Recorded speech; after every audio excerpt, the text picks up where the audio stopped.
प्रायोजक हैं cancer healer centre, a new beginning.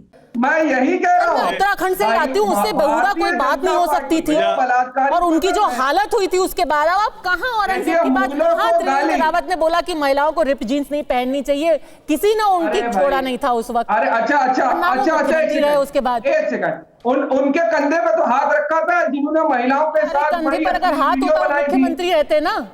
अरे उन्हीं लोगों के साथ तो थे ना, उनका भी जिक्र कर दीजिए। हम ये क्या डिबेट की तरफ आपने कहा कि बड़ा साफ साफ बोलेंगे, तो पता नहीं क्या क्या बात सही है बोल रहे हैं।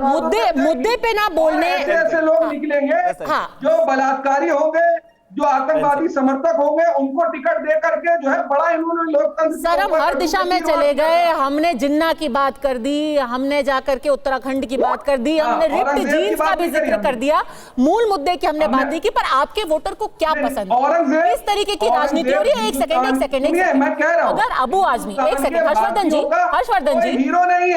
जी, अगर अबू आजमी को लगता है कि उनके वोटर को औरंगजेब पसंद है, या ये उनके ख्याल है, मैं ये नहीं कह रही कि उनके को सच में कुछ अच्छा लगता है औरंगजेब का जिक्र करना, अगर अबू आजमी की यह मानसिकता है, तो एक मानसिकता यह भी है कि आप कहिए कि होली के दौरान मुसलमानों को अंदर मत आने दीजिए, आप नवरात्र के पंडाल में मुसलमानों को अंदर ना आने दें, यह भी एक राजनीति का ब्रांड है। नहीं पद्मजा, मुझे लगता है कि इस पूरी डिबेट को जो भी आपकी देख रहे हैं उनको सब बहुत साफ साफ समझ में आ जाएगा। पहली बात तो ये कि अगर नवरात्रि के गरबे में किसी को रोका जा रहा है तो उसकी वजहें बताकर रोक रहे हैं, औरंगजेब के महिमा मंडन से उसका लेना देना नहीं। पहली बात तो जब उसको आप देखते हैं तो कहां का संदर्भ है उसके साथ पद्मजा जी बात करनी पड़ेगी।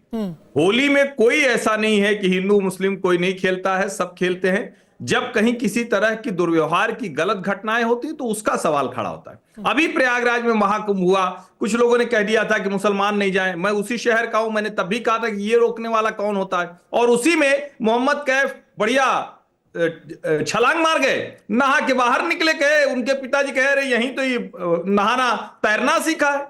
ये मुश्किल असली ये है कि जो जानबूझकर डिबेट को लेकर कुछ न कुछ डाइवर्जनरी टैक्टिक्स करते। अब बात सोचिए, औरंगजेब पर कोई भी इस डिबेट में, जो भी हमारे साथीगण लोग हैं, वो नहीं बोल पाए। इतना क्या भाई, ऐसा क्या जुबान आपकी लड़खड़ाने लगती है?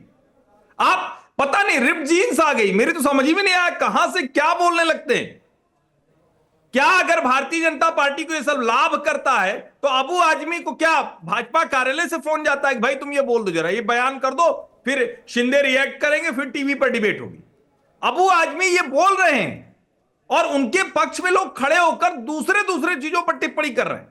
मुझे लगता है कि ये ज्यादा खतरनाक है। और मैं फिर कह रहा हूं, जिन लोगों ने इस देश पर आक्रमण किया, हम नहीं कह रहे हैं कि पीछे जाके थोड़ी ना कुछ करेंगे, लेकिन उसको लेकर अगर आज कोई महिमा मंडन करे, आज उनके साथ कोई खड़ा हो, आज सेकुलर बताने की कोशिश करे, तो ये फ्रॉड सेकुलरिज्म अब देश में नहीं चल सकता है। ये बिल्कुल खारिज किया जाना चाहिए। ऐसी कोई निशानी इस देश के साथ नहीं जुड़ सकती।